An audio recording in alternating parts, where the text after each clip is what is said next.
Et les couplets, je vous jure que je les ai même pas écrits en fait. Je suis rentré dans la cabine et je disais phrase par phrase. De toute façon, ça sent surtout dans le deuxième couplet. Je fais la fête, j'écoute pas les ragots, je suis à Monaco, mon poteau fume la gelato. Mais c'est bizarre, c'est ce couplet-là qui a fait péter le morceau. Et que tout le monde chantait sur TikTok, sur truc. C'est une dinguerie la musique, les amis. Salut, c'est Soul King pour le versus de GQ. Pow.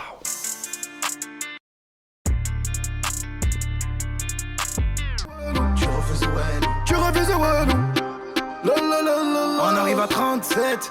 Première grosse collaboration pour moi avec un grand artiste marseillais qui s'appelle Alonso. Faut savoir que lui fait partie des artistes qui pratiquent l'Edo Tensei, hein, pour ceux qui ont la ref, c'est-à-dire les artistes qui sont là depuis 20 ans et qui sont encore à la mode. Ça m'avait permis aussi de prendre beaucoup d'expérience en studio, puisque c'était la première fois que je voyais des gens comme des vrais professionnels, on va dire, à cette époque-là, comme Alonso et tout. Je pensais pas que j'allais en vivre, ouais, pour être sincère. C'était plus un hobby, c'était plus une passion qui s'est transformée en travail. Du coup, tant mieux, j'ai envie de dire. Tant mieux. Mais ouais, à ce moment-là, je pensais pas que ça allait devenir mon taf.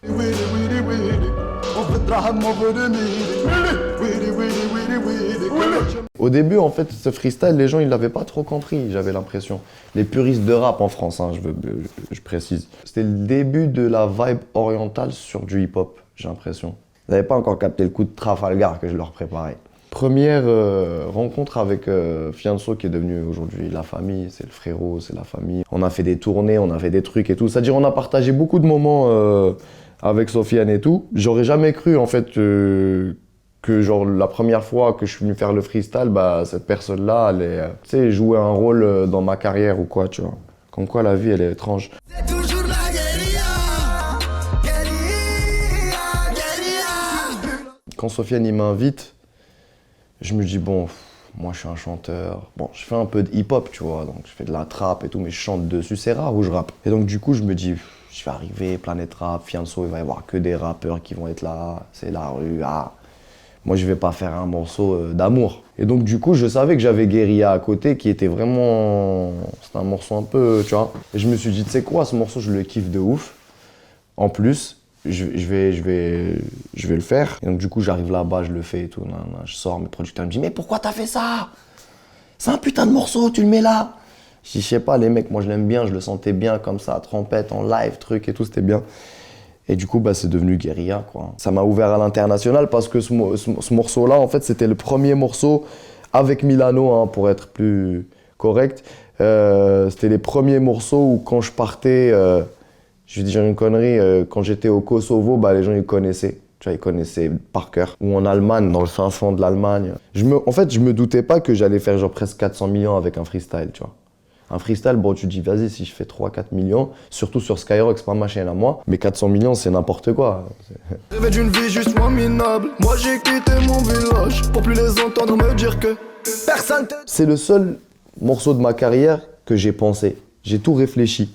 Genre j'ai dit, je veux que le titre ça soit Dalida, je veux faire le clip, c'est moi qui ai écrit le scénario du clip. J'ai dit au mec, j'ai repris un peu la prod, j'ai dit mets-moi un peu les percussions et tout comme Guérilla, parce que pour moi Dalida c'était le uppercut, tu vois. Ce que je racontais dedans et tout, mon truc et tout, je voulais vraiment que celui-là il marche. Et dans le thème et dans les paroles, dans les textes, c'était la suite logique du texte de Guérilla celui-là. Dalida, je me rappelle, je l'avais fait. Je l'ai fini, je l'ai mixé le jour même parce que j'avais trop kiffé et je faisais que de l'écouter en attendant le tournage du clip. On a fait le clip et je l'ai sorti comme ça, direct en deuxième single. Du poids sur les épaules comme Piccolo, ça ton petit cœur, laisse-moi me barrer sur l'île céleste. Rockstar parce que je suis arrivé un jour au studio tôt le matin, je me suis mis dans le studio du bas et j'ai reçu la prod, je l'ai foutu comme ça, j'étais tout seul, je me suis assis, je l'ai écrit. Mon ingé il est arrivé, je l'ai posé, je l'ai fini. Et genre, ça veut dire toute mon équipe allait arriver après dans l'après-midi. Et quand ils sont arrivés, le morceau il était déjà fini et tout. Et je sais même pas si je l'avais fait écouter ou peut-être je l'aurais fait écouter comme ça. Je passe à autre chose, je fais mon album et tout. Et ce morceau, comme je l'avais pas fait au même studio où je bossais l'album, je crois que je l'ai oublié en fait. Je l'ai oublié dans les ordis d'en bas. Et c'est mon producteur Moha de Marseille qui, quand j'envoie la tracklist et les morceaux que je veux mettre dans l'album, il me dit Mégo, tu veux pas mettre le morceau là que tu m'avais envoyé un jour avec la guitare électrique?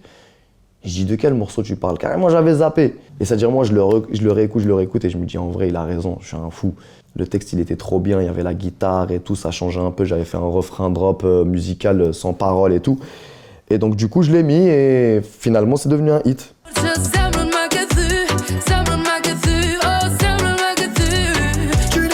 La fille, elle m'écrit sur Instagram, je réponds, elle me dit, je suis une artiste albanaise. On écoute grave tes musiques dans mon pays. À cette époque-là, elle était connue en Albanie, au Kosovo, genre.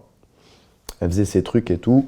Donc elle m'envoie et tout. Moi, je kiffe ce qu'elle fait, tu vois. On met grave du temps à trouver le morceau. Et elle m'envoyait des titres et des titres et des titres. Et j'écoutais, j'aimais pas, j'écoutais, ça collait pas, j'écoutais, je dis non, laisse tomber, j'écoutais. Elle m'envoie Zemer. Sauf qu'elle me l'envoie pas en mode est-ce que celui-là t'aimes bien? Elle me l'envoie en mode ouais, écoute ce titre, je l'ai fait, je crois que je vais le clipper. Et j'écoute la prod, je deviens dingue. Je dis attends, pousse. Je dis y a pas de clip, y a pas de je sais pas quoi, y a pas de solo. Je dis c'est celui-là que je vais faire avec toi. Je m'infiltre moi au milieu, tac, et je fais tout l'arrangement et ça fait Zamer. Et je trouvais que c'était magique quand j'avais fini le morceau et que je le réécoutais. C'est une chirurgie meilleure que la chirurgie esthétique.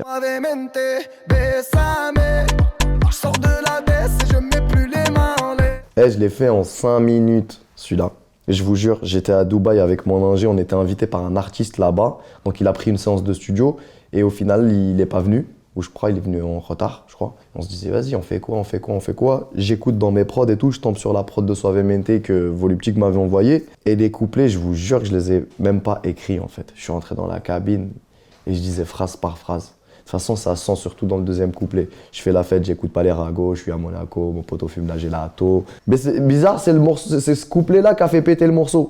Et que tout le monde chantait sur TikTok, sur truc. C'est une dinguerie la musique, les amis. Genre, il y a un mec, il a pris le remix de moi, de mon remix à la base. Il a fait le remix du remix. Et il a pris les top lines de mes couplets avec le Suavemente. Et il a fait platine. Là, en Italie, sans clip. Mais en tout cas, ouais, c'est magique. Il est magique ce morceau, la vérité. Yo la famille, c'était Soul King pour GQ.